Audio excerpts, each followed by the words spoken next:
오늘 제목이요, 노블레스 오블리주라고 해요. 그래서 프랑스에서 온 말인데, 노블리스 오블리제라고도 하고, 노블레스 오블라이주라고도 하고, 오늘 제가 쓴 것처럼 노블레스 오블리주라고도 하는데, 세계 중에서 어떻게 맞는지 몰라서 봤더니 외국어 표기명에는 노블레스 오블리주라고 쓰는 게 맞다고 하더라고요. 그래서 제가 썼어요. 노블레스 오블리주라고 하는 말은요, 귀족이면 귀족답게 행동해야 된다, 이 말입니다. 그러니까 일반적으로 부와 명예를 가진 자들은 그에 맞는 도덕적인 책임과 사회적인 책임을 다 해야 되는 말로 몇 년 전부터 많이 사용되어지는 말이죠. 그래서 높은 신분에 따른 도덕적 의무를 강조할 때 노블레스 오블리주라고 하는 말을 씁니다. 쉽게 얘기하면 귀족들은 의무를 다해야 된다는 얘기죠. 명예가 있는 사람은 명예에 맞는 행동을 해야 된다. 역할이 있다는 얘기입니다. 명예는 책임이 따르고요. 기득권자에게는 솔선수범의 자세가 필요하다. 이런 얘기가 노블레스 오블리주라고 하는 말이죠. 그런데 오늘 본문에는 이러한 노블레스 오블리주가 실현되지 않은 이야기들이 기록되어 있어요. 우리는 지금까지 몇 주에 걸쳐서 느헤미야에 대해서 살펴보고 있는데요. 지금 어디까지 얘기가 나왔냐면 느헤미야는 비참한 조국의 현실을 알게 되었습니다. 그래서 자신의 처지에서 비참한 조국 현실에 무엇을 할 수 있을까 하고 기도했고 왕의 은혜를 입게 해달라고 요청했죠. 여러 가지 일들이 있었지만 결국 그는 사람들과 함께 예루살렘에 도착했고 결국 성벽 재건 사업을 시작하게 됩니다. 성벽 재건 사업은 느헤미야와 몇몇의 지도자들에 의해서 주어진 사명이 아니었고 모든 백성들이 힘을 합하여 공사를 진행했다는 것이 오늘 본문에 쓰여 있습니다. 다 읽진 않았지만 오늘 본문은 똑같은 패턴으로 기록되어 있어요. 어떤 부분은 누가, 그 다음은 어떤 부분, 그 다음은 어떤 사람이, 그 다음은 어떤 족속들이 성벽을 재건했다, 이런 말로 기록되어 있습니다. 오늘 말씀은 우리에게 책임에 대한 문제를 생각해보는 시간이 될 것입니다. 모쪼록 말씀을 통해서 우리의 도덕적인 그리고 사회적인 책임, 우리의 역할, 그리스도인으로서의 역할과 책임에 대한 이야기들 그리고 깨달음이 있기를 주님의 이름으로 축원합니다. 자, 오늘 본문을 보시면 이스라엘 전체가 연합해서 성벽 재건 사업을 했다는 것을 알 수 있습니다. 지난 시간에 우리 살펴본 것처럼 선한 일이니까 저절로 잘 될 것이라고 기대하는 것, 그것은 순진한 생각이라고 말씀드렸죠. 느헤미야는 모든 일들이 다 잘 됐고 하나님의 일이니까 잘 될 것이라고 하면서 가만히 있지 않았습니다. 느헤미야는 밤에 일어나서 치밀하게 성벽 주위를 돌아보고 무엇을 어떻게 해야 될지 알고 나서 이제 책임 분담을 시켰습니다. 느헤미야의 치밀하고 정확한 계획에 따라 온 백성들이 자기가 감당해야 될 성벽을 재건하는 일을 시작합니다. 느헤미야는 자신들이 살고 있는 집 가까운데 그 일을 감당하라고 요청을 합니다. 저마다 자신 주변에 무너진 곳을 스스로 보수할 수 있도록 얘기했습니다. 굳이 저 멀리 가서 일하라고 얘기하지 않고 자기 앞에 있는 것, 자기 집 주위에 있는 것 성벽을 재건하라고 얘기합니다. 촘촘하고 철저하게 요청합니다. 그래서 오늘 본문에 보면 본문에 28번씩 사용되고 있는 단어가 있는데 그것은 그 다음이라고 하는 단어예요. 어떤 부분은 누가, 그 다음은 누가, 그 다음은 누가, 그 다음은 누가 이렇게 철저하게 일이 분담이 되었던 것을 알 수 있습니다. 여기서 우리가 먼저 짚고 넘어가야 할 것은 우리의 신앙의 성벽에 대한 부분입니다. 우리의 신앙도 벽이 있어요. 어떤 테두리가 있습니다. 바운더리가 있죠. 그 테두리를 잘 세우지 아니하면 예수를 믿는 사람이지만 그것을 자꾸 범해요. 왔다 갔다 합니다. 세상과 하나님을 믿는 것과 차이가 없이 왔다 갔다 해요. 성벽이 허물어져 있기 때문에 그렇죠. 그리고 성문은 불타 있었습니다. 사람들이 다니고 정도로 다녀야 할 성문이 불타 있으니까 아무데나 막 들어가는 것입니다. 아무데나 넘어가고 아무데나 뛰어 넘어가고 합니다. 적의 공격에 쉽게 피해를 입는 그런 상태. 우리 신앙도 마찬가지입니다. 우리가 신앙의 테두리를, 성벽을 정확하게 이렇게 테두리를 지어놓지 아니하면 신앙이라고 하는 것이 허물어져 버리는 그런 느낌이 있을 수 있어요. 그러니까 어떻게 시작하면 좋을까? 그것은 주변부터 정리를 해야 됩니다. 내 삶의 주변에서 가장 약한 부분, 가장 약점이 무엇인지를 보고 너무 거창하게 계획을 세우면서 내가 100일 새벽기도 하겠다고 하고 한 이틀 하고 아이고 힘들어서 안 되겠다. 헌금도 그렇죠. 헌금도 올해부터는 내가 헌금을 이렇게 하겠다 하고 그만두고 이게 아니고 지금 당장 할 수 있는 일부터 시작을 해야 됩니다. 나를 계속 무너지게 만드는 것들 있어요. 신앙인들마다 다 있습니다. 싸움을 일으키는 나의 거친 말. 사람이 말이 거란 사람들이 있거든요. 말이 거래요. 그래서 말다툼을 잘하죠. 디모데후서 2장 14절에 이런 말씀이 쓰여 있습니다. 말다툼 하지 마라. 하나님 앞에서 엄히 명한다. 하나님 앞에서 엄하게 내가 지금 명령하니까 말다툼 하지 마라. 왜냐하면 이는 유익이 하나도 없다. 말다툼에서 좋은 거 하나도 없고 도리어 듣는 자들을 망하게 함이라 이렇게 써 있습니다. 우리가 교회에서 막 말다툼 하잖아요. 그러면은 유익도 하나도 없을 뿐만 아니라 그것을 듣고 있는 사람들이 그것 때문에 시험에 걸려 넘어져요. 망해버려요. 우리는 우리가 모르는 사이에 우리 옆에 있는 사람들 실족하게 만드는 일들이 상당히 많습니다. 말 조심해야 되죠. 싸움을 계속 일으키는 나의 거친 말로 인해서 싸우는 경우들. 그럼 말 조심해야 되겠다. 내가 하나님 말 때문에 문제가 일으키니까 말 조심해야 되겠다. 이렇게 자기가 할 수 있는 일부터 생각하는 것입니다.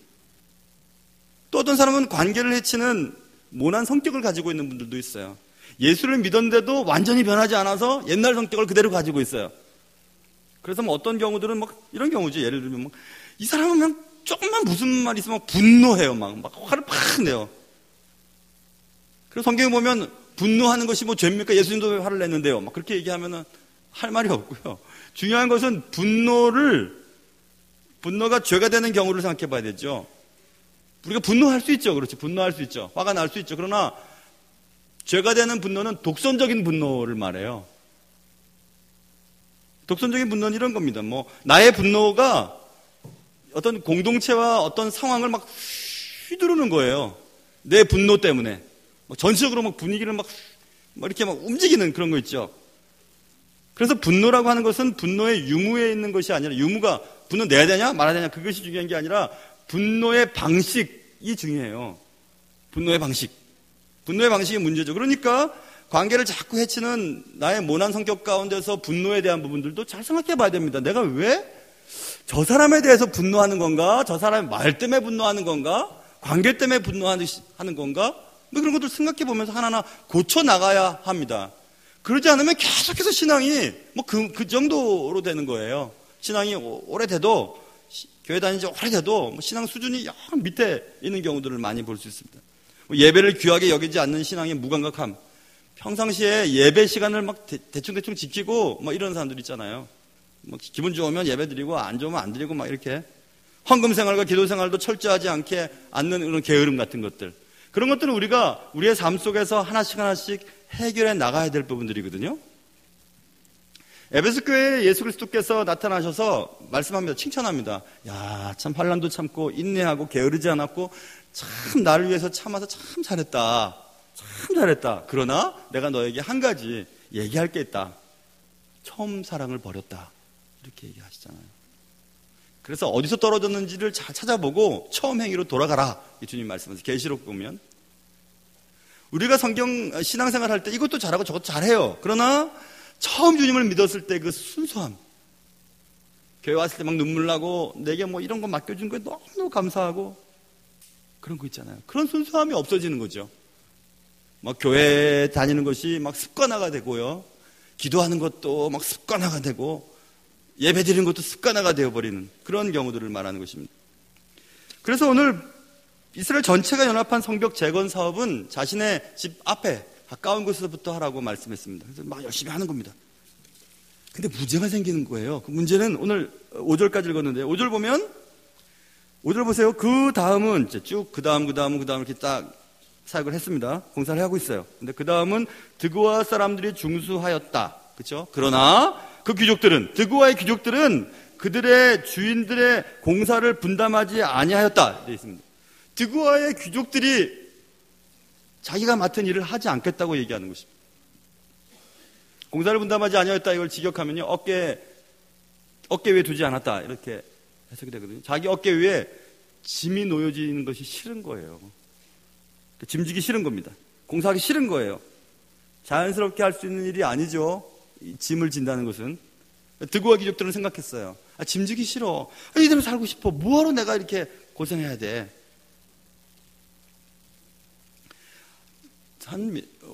얼마 정도 전부터 막 남자들은 막 근육 이게 막 키우는데 혈안이 되어 있잖아요.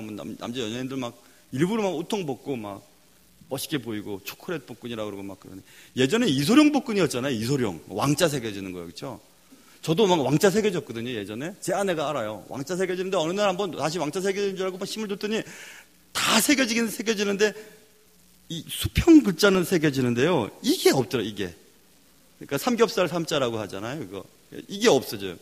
근데 여러분 영적 근육도 마찬가지예요. 우리가 근육을 만들려면은 우리가 할 수 있는 것만큼만 하고 손 놓으면은 근육이 생기지 않죠. 거기서 한 번 더, 그렇죠? 한 번 더 막 근육에 텐션을 주는 거죠. 긴장을 주고 자극을 주고 무리함을 줘서 근육을 키우는 거 아니겠습니까? 영적인 것도 마찬가지예요, 여러분.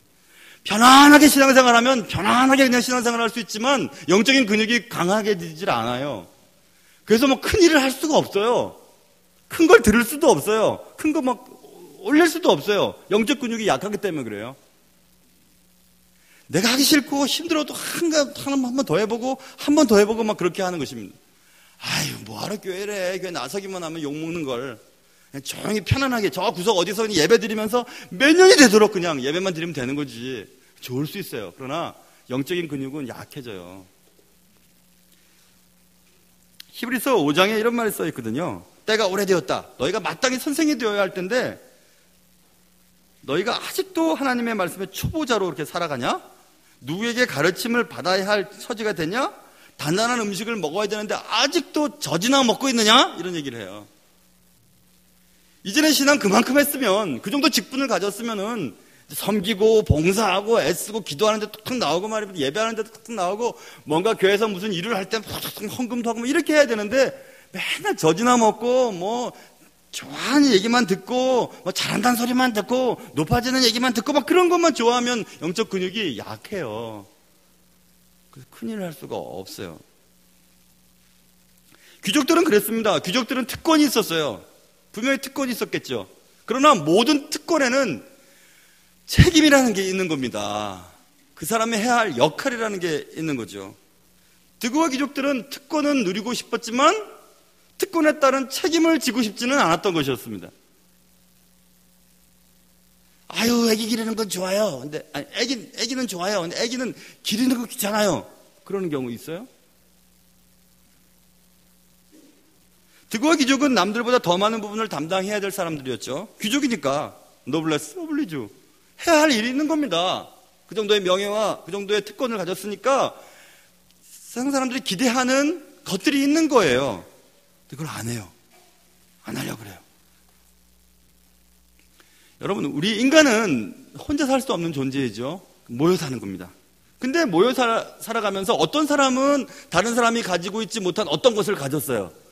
어떤 사람은 돈을 참 잘 벌어요. 그 사람은 정말 했다 하면 돈을 벌어요. 근데 그 사람 따라서 했다 하면 또 돈이 안 벌리는 사람이 있어요. 어떤 사람은요, 막 타고날 때부터 몸이 좋아요. 그냥 인물도 아주 좋습니다.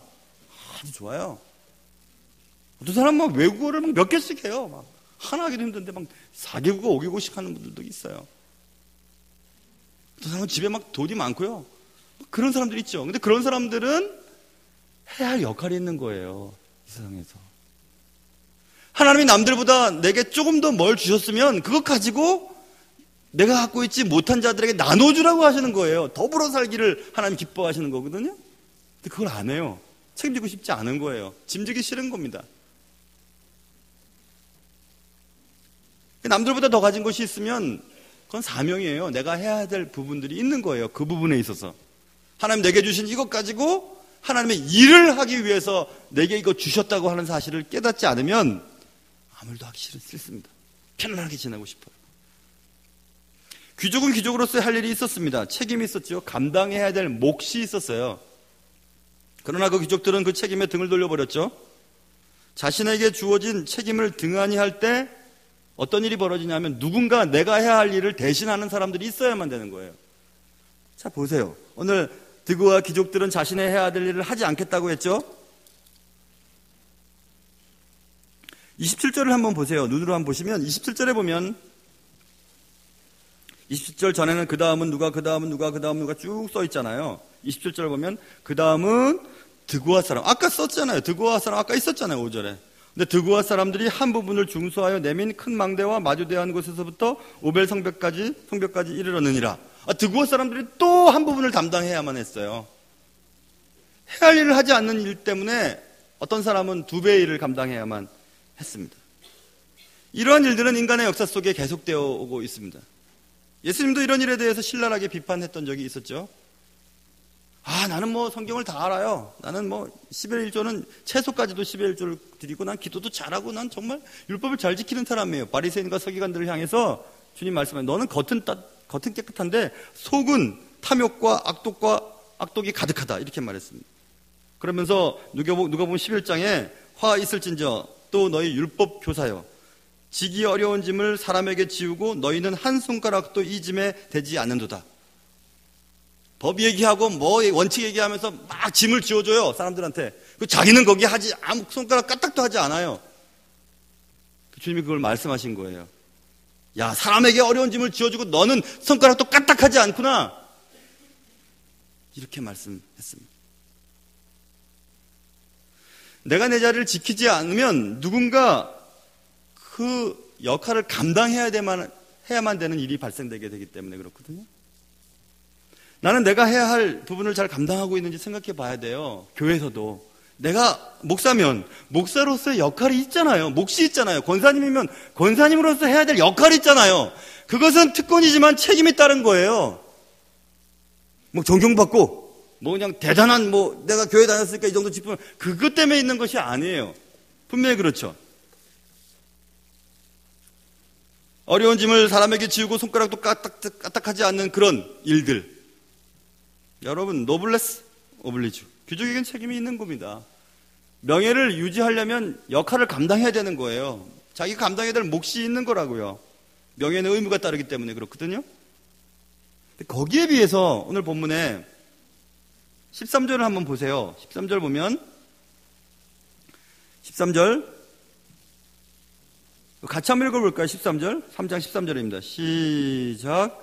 골짜기 문은 한운과 산호와 주민이 중수하여 문을 세우고 문짝을 달고 자물쇠와 빗장을 갖추고 또 분문까지 성벽 1000규빗을 중수하였고 다음은 누가 맡고 다음은 누가 맡았고 다음은 누가 맡았고 하는 이런 패턴으로 쭉 진행되어 나오다가 갑자기 13절에 와서는 한운과 산호와의 주민이 1000규빗을 중수했다는 말을 굳이 써놓은 이유는 집중하라는 거예요. 왜 집중하냐면요, 성벽 전체 둘레가 4km쯤 돼요. 그런데 그 다음은 누가 맡고 그 다음은 누가 맡고 그 다음은 누가 맡고 쭉 그런 패턴으로 기록되어 있지요. 어떤 족속의 대표자의 이름과 그 족속이 감당해야 될 부분들에 대해서 말씀하고 있죠. 그게 38그룹이에요. 약 40그룹 잡고 40그룹이 4km를 감당하려면 한 그룹에서 100m만 감당하면 되는 거예요. 무슨 말인지 아시겠죠? 근데 여기 본문에 있는 이 한운과 산호와 주민은 1000규빗을 중수했다고 했죠. 1규빗이 요 중지손가락에서 여기까지거든요. 45cm쯤 돼요. 1000규빗은 그러니까 450m에서 500m쯤 되는 거예요. 그러면 100m쯤 감당하면 그 정도면 됐어. 당신은 그 정도 역할을 감당했으니까 됐어. 라고 생각하는 것과는 다르게 5배 정도를 이분들은 담당한 거예요. 누군가 또 안 하겠다고 하는 사람들이 있었겠죠. 그렇죠? 누군가 또 못 하겠다고 하는 사람들이 있었겠죠. 그러니까 이 한운과 산호와 주민은 5배의 역할을 좀 감당해야만 했습니다. 왜 그래야만 했을까? 왜 5배를 감당해야만 했을까? 그래야만 했을까? 아니면 그러고 싶어서 그런 것일까? 모르겠어요. 왜 그런지. 그런데 분명히 성경에서 다음은 누가 담당했다고 하는데 여기만 특별히 한온과 산호와 주민이 성벽 1000규빗을 중수했다는 말을 굳이 써놓은 것을 보면 기억하라는 얘기예요. 이 사실을 기억하라는 얘기입니다. 여러분, 우리가 이게 내 일이야? 저 사람이 해야 될 일을 저 사람이 하지 않아서 내가 하고 있잖아 하고 해도 하나님의 책에 다 기록되어 있어요. 없어지는 거 아니에요. 없어지는 거 아니에요. 저야 아직도 목회에 대해서는 잘도 모르는 사람이긴 하지만 제 목회 철학 가운데 하나는요, 제가 예전에도 분목사님들한테 그런 얘기를 했었어요. 제 목회 철학 가운데 하나는 one more step. 그러니까 한 걸음만 더 나가라고. 한 걸음만. 성도들이 이 정도는 기대해요. 목사니까 이 정도는 해주겠지. 그러나 거기서 한 걸음만 더 나가면 성도들이 굉장히 감동받으니까 한 걸음만 더 나가보라고. 한 걸음만. 우리가 할 수 있는 이런 영역이 있잖아요. 거기서 한 걸음만 더 나가보면 삶이 달라져. 목회도 그래서 달라지는 거야. 원몰 스텝에 대한 얘기를 많이 했어요. 내가 이 정도만 하면 됐지. 그래, 내가 담임 목사로서, 아니 부목사로서, 장로로서 내가 이 정도만 하면은 창피하지는 않지. 아니요. 한 걸음만 더 나가보세요. 세상이 달라지거든요. 한 걸음 더 나갔다고 해서 손해보는 것 아닙니다. 저 사람이 해야 될 일을 내가 했기 때문에 내 시간과 내 재물이 손해되는 거 아니에요. 하나님이 기록해두고 계세요. 하나님이 기억하고 계세요. 하나님이 기억하셨다가 수천 년이 지나도 이 한운과 산호와 주민이 천규빗의 성벽을 중수했노라고 기록으로 남겨놓고 있지 않습니까? 하나님 다 기억하시면 되잖아요. 하나님 기억하세요. 사회는 기득권층의 솔선수범 자세가 필요한데 그것이 안 되니까 사회가 혼란에 빠지지 않습니까? 특권만 갖고 있고 그 특권을 가진 자들이 사회적인 책임을 갖지 않으니까 문제가 생기는 거 아니에요? 나라가 힘든 것도 그렇고 소위 가진 자들의 횡포를 보면서 우리는 막 화가 나지만 그거는 해야 될 일을 하지 않기 때문에 그런 건 아니겠습니까? 성숙한 사회나 성숙한 나라일수록 더욱더 그런 모습이 일반적이거든요. 노블레스 오블리주. 가진 자들은 마땅히 자신이 해야 될 일들을 해야 되는 것입니다. 1, 2차 세계대전에 영국의 이튼 칼리지라고 있다면 전 가보진 못했어요. 이튼 칼리지는 영국의 귀족들 자녀들이 주로 가는 최상위의 자녀들이 가는 학교래요. 근데 그 이튼 칼리지의 출신자들 2,000명이 전사를 합니다. 1, 2차 세계대전에. 그렇게 최고의 가문에 최고의 교육을 받은 사람들이 도망가면 되죠. 뭐 유럽으로 딴 데 가고 뭐 전쟁에 나가지 않고 당신 나가라고 하고 나는 더 중요한 일이 있으니까 나는 이 일 때문에 전쟁에 나갈 수 없다고 얘기하고 빼면 되는 거예요. 보통 그런 거 잘하잖아요. 그죠? 돈 많이 갖고 뭐 높은 자리에 있는 사람 아들도 군대도 안 보내고 그런 일들도 많이 생기잖아요. 그죠? 그럴 수 있어요. 그럴 수 있을 것 같아요. 근데 그렇게 안 했어요. 이튼 칼리지 출신이 2,000명이 전사하고 그뿐만 아니죠. 포클랜드 전쟁 있었잖아요. 포클랜드 전쟁에서 그 왕자 둘째 아들이었죠. 앤드류라고 하는 그 왕자는 직접 헬기 조종사로 전투에 참가해요. 그렇게 하겠습니까? 6.25 전쟁 때 미군 장성의 아들 142명이 참전을 했대요. 그리고 35명이 목숨을 잃거나 부상을 당했다는 기록이 남아 있습니다. 그게 바로 노블레스 오블리주예요. 내가 사회에 이만한 도움을 입고 사회를 통해서 이만한 자리에 올랐으니 내가 해야 될 사회에서 내가 해야 될 역할이 있다는 것입니다. 내가 사회에서 해야 될 책임이 있는 거예요. 그걸 하지 않으면 사회가 엉망이 되어 돌아가는 거죠. 그런데 우리가 이런 얘기를 쭉 하면서 아이 목사님 나는요 귀족도 아니에요. 귀족도 아니고 나는 가진 것도 없고 그렇게 얘기하실 분들을 위해서 제가 못 도망갈 얘기를 하려고 해요. 여러분과 저의 신분이 달라졌어요. 우리의 신분은 예수 믿기 전과 예수 믿은 후의 신분이 달라졌다고요. 예수 믿기 전에는 죄인이었어요. 예수 믿은 후는 물론 계속 고침을 받아야 되는 죄인이긴 하지만 용서받은 죄인이 됐죠. 의인이라고 역임을 받게 되었어요. 신분의 전이가 일어났어요. 세상 사람들은 그래서 예수를 믿는 사람들한테 기대하는 것이 있어요. 예수 믿는 사람들이라면 적어도 거짓말을 안 하겠지. 예수 믿는 사람들이라면 적어도 저짓은 안 하겠지. 예수 믿는 사람들이 모여있는 교회는 저것 때문에 싸우진 않겠지라고 하는 기대감이 있다고요. 근데 그런 기대감을 자꾸 무너뜨리는 것이 우리들이 아니에요. 우리들이 자꾸 그걸 무너뜨려요. 그래서 세상 사람들이 생각할 때 저런 기독교도 아니고 저건 개독교라고 막 하기도 하고 형편없는 목사는 먹는 것만 좋아한다고 먹사라는 얘기도 하고 집사는 잡사라고도 얘기도 하고 막 장로교는 장로의 교회라고 얘기도 하고 왜 그런 말이 생겼어요? 왜 그런 얘기가 생겼어요? 역할을 감당하지 못하기 때문에 그런 거예요. 책임을 다하지 않기 때문에 그런 거죠. 우리의 신분이 달라졌어요. 여러분과 저는 지금 다 놀라운 신분을 가지고 있는 사람들입니다. 높은 신분을 소유했어요. 높은 신분을 가진 자들은 그들이 감당해야 될 역할과 책임, 도덕적인 책임과 사회적인 책임을 감당하지 아니하면 사회가 엉망이 되는 거예요. 주께서 우리에게 말씀하셨어요. 너희들은 세상의 소금과 빛이라고. 고린도후서 5장에 그런즉 누구든지 그리스도 예수 안에 있으면 새로운 피조물이라. 이전 것은 지나갔으니 보라 새 것이 되었도다 말씀하셨어요. 이제 새 거예요. 우린 정말 새로운 존재가 되었어요. 하나님의 자녀예요. 놀라운 그리스도인이에요. 그리스도를 닮은 사람들이에요. 그리스도를 쫓는 사람들이에요. 그리스도와 함께하는 무리들이에요. 높은 신분이 되었어요. 그럼 우리는 높은 신분에게 요구하는 세상에서 바라고 있는 것이 있다는 것입니다. 세상을 썩지 않게 만드는 소금, 세상의 어둠을 밝혀주는 빛. 오후 예배 시간에 마태복음 강의에서 말씀드렸잖아요. 그 역할이 있는 거예요. 그래서 우리를 보고 경건, 청빈, 언어와 행실에 있어서의 진실함, 그리고 높은 도덕성을 소유한 자들이라고 믿고 싶은 거예요. 여러분, 목사한테 기대하는 게 뭐예요? 목사는 말? 아니에요. 말과 삶이죠.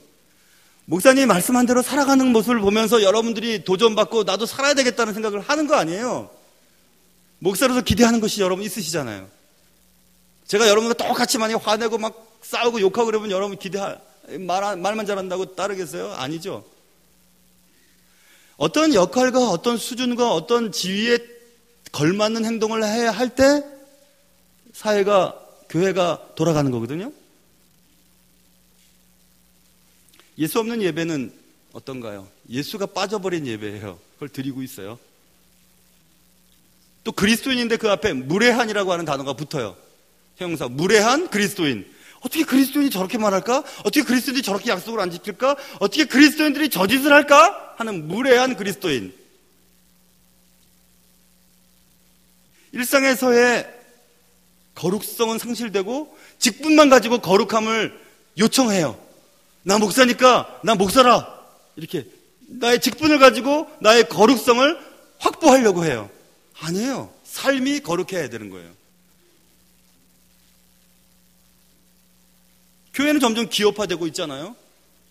기업인지 교회인지 모르겠어요.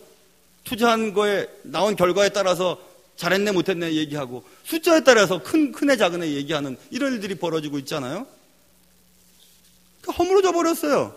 교회와 세상을 이렇게 구분짓는 바운더리가 어느 순간 허물어져 버렸다니까요. 아무나 막 들어오는 거예요. 그냥 니나 나나 세상과 교회가 막 섞여버렸어요. 교회가 세상인지 세상이 교회인지 모르겠어요. 오히려 세상이 교회를 향해서 너희들은 똑똑히 하라고 얘기합니다. 교회가 교회를 걱정해요. 세상 사람들이. 제발 좀 싸우지 말라고. 제발 좀 싸우지 말라고. 우리들은 막 술 한잔하고 해결하는데 너희들 도대체 뭐 하냐고 이렇게 얘기를 해요. 용서할 줄 몰라요.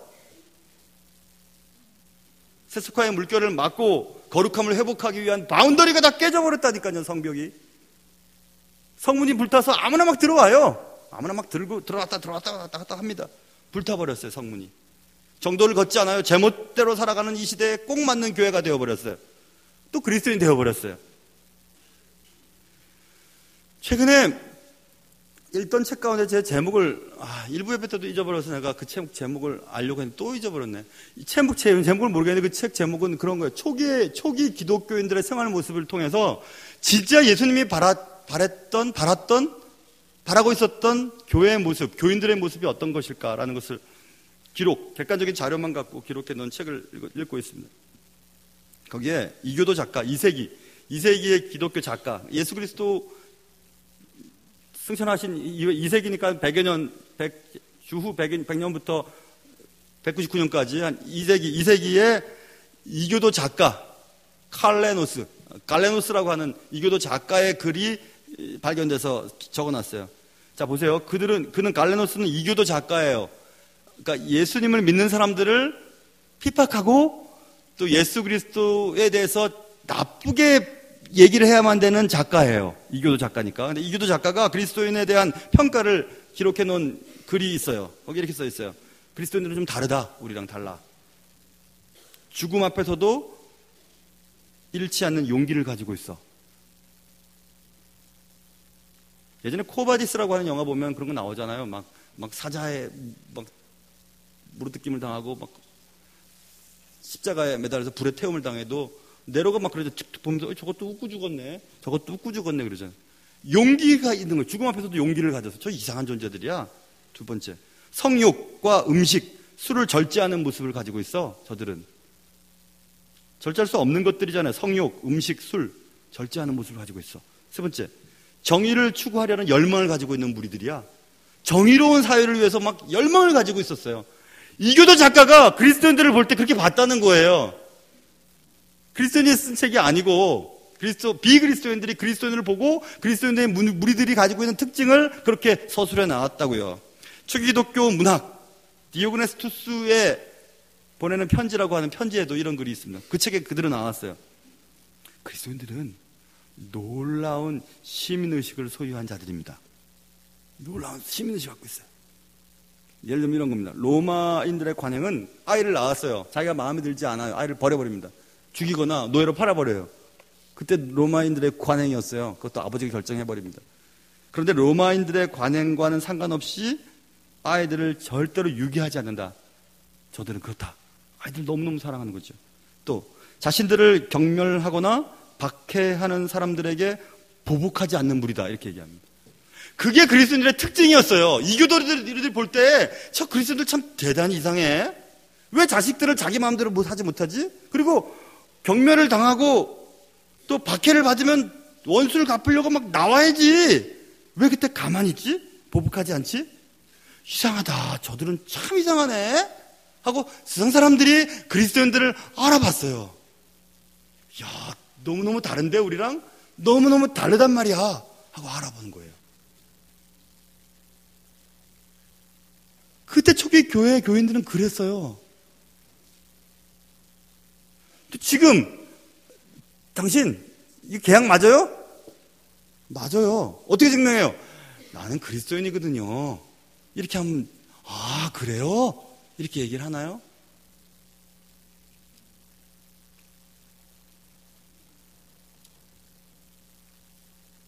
사회에 천덕꾸러기가 되어가요. 예전에 목사님 하면 되게 존경했잖아요. 저 어릴 때만 해도 목사님 하면 정말 너무너무 존경. 요즘에는 목사라는 게 창피할 때도 있어요. 어떨 때는 너무 창피해요. 창피해요. 역할을 감당하지 못하는 결과 아니겠습니까? 그리스도인들에게 주어진 짐이 있어요. 세상 속에서. 왜 우리를 세상 속에서 구원하셔가지고 그리스도인이라고 칭함을 받게 했을까요? 그냥 그리스도인 되면 데려가시면 그만인데 더 죄 짓지 않고. 왜 하나님께서 세상 속에 우리를 남겨두셨을까요? 그리스도인이 세상 속에서 해야 할 역할이 있기 때문에 그런 거예요. 몫이 있어요. 우리가 감당해야 될 몫이 있다고요. 그런데 우리는 그리스도인이라고 하는 특권만 좋아하고 특권을 가진 자가 감당해야 될 책임은 도외시하는 경우들이 얼마나 많은지 몰라요. 직분에만 관심이 많은 거예요. 직분자로서 감당해야 될 책임에 대해서는 생각하지 않아요. 뒤죽박죽이 되는 거죠. 말썽꾸러기가 되어버리고 동네의 걱정거리가 되어버립니다. 교회가, 그리스도인들이. 노블레스 오블리주. 명예를 가진 자는 의무를 감당해야 되고 귀족은 그들이 감당해야 될 책임과 사회적인 역할이 있다고요. 그걸 감당하지 않으면 우리가 아무리 많이 배우고 아무리 돈이 많이 갖고 아무리 부부를 잘하고 아무리 재산을 많이 가지고 아무리 부동산을 자랑해도 주님과 관계가 없는 거예요. 관계가 없어요. 사랑하는 성도 여러분, 여러분에게 하나님이 뭘 주셨습니까? 그 주신 것을 가지고 하나님의 역할을 감당하고 있는 것입니까? 사회 속에서 여러분에게 주어진 그것을 가지고 정말 하나님의 나라가 이 땅에 이루어지기 위해 어떤 역할을 지금 감당하고 있는 것입니까? 정말 그 일에 최선을 다하고 있는 것입니까? 그렇다면 여러분들은 잘 사는 것이에요. 그러나 그렇지 않다면 한번 생각해 봐야 하는 것입니다. 하나님은 그리스도인이라고 하는 명예를 우리에게 주셨어요. 그 명예에 걸맞도록 생활하지 않는다면 말뿐인 그리스도인이 될 거가 틀림없기 때문에 그렇습니다. 복음은, 그리고 그리스도인이 되는 것은 말이 아니에요. 말과 삶이에요. 삶으로 그 말을 증명해 나갈 때 하나님의 나라가 우리의 삶 속에 확장되어 가는 것입니다. 모쪼록 여러분과 저의 삶 속에 노블레스 오블리주, 우리가 해야 될 역할을 잘 감당할 수 있는 그런 은혜로운 인생들 될 수 있기를 주님의 이름으로 축원합니다. 하나님 아버지, 그리스도인이라고 하는 놀라운 직분, 놀라운 신분을 주셨는데 그리스도인의 명예에 맞는 희생과 헌신과 의무와 책임을 다하지 아니하고 그저 그냥 거룩한 직분에만 관심을 기울이는 우리가 아닌지요. 직분에 걸맞는 헌신이 필요한데 그래야 세상이 잘 굴러가고 그리스도인들이 세상 속에서 해야 될 역할을 잘 감당하지 못할 때 사회는 여전히 죄악에 물들며 오히려 세속화된 교회가 교회의 이름에 먹을 칠하고 있습니다. 하나님 아버지, 노블레스 오블리주, 명예에 걸맞는 행동, 책임, 역할, 몫을 감당할 수 있는 우리들 되게 도와주시옵소서. 귀하신 예수님의 이름으로 기도합니다. 아멘.